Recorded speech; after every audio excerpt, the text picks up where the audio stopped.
Lizzy, we go to Caulfield this weekend and you've got Rose Patton and races in the 1400 metre handicap.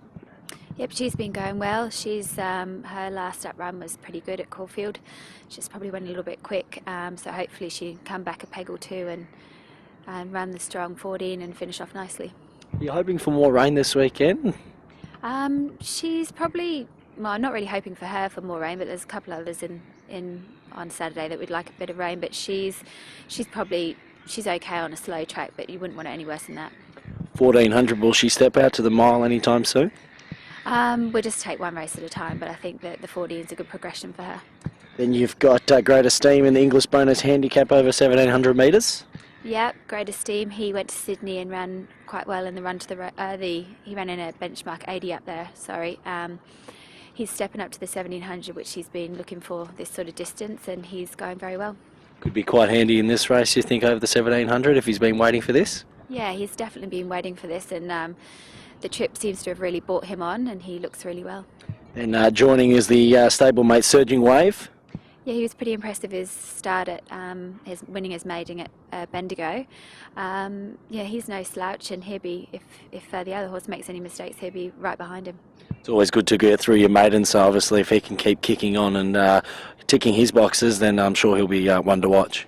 Yeah, he's made lovely progression from his jump outs here to his gallops and his races. He's really come on leaps and bounds, and he's a lovely progressive horse, so they're quite exciting to have a lot to do with.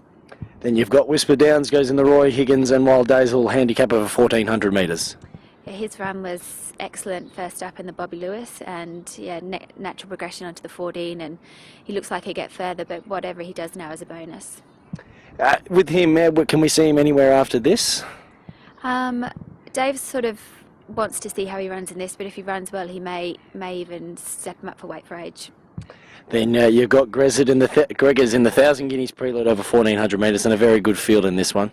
It's a good field, but she's back to her own age and sex, and she put up a good run in the Danehill. She really fought on strong, and she looked to touch green just down the straight being the first time, but round a bend, back to her own age and sex, I think she'll be right in it.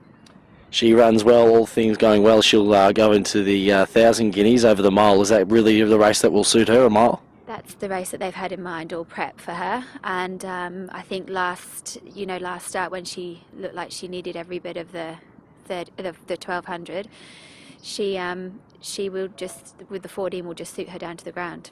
Then you've got Goldoni in the Naturalism Stakes over 2,000 metres.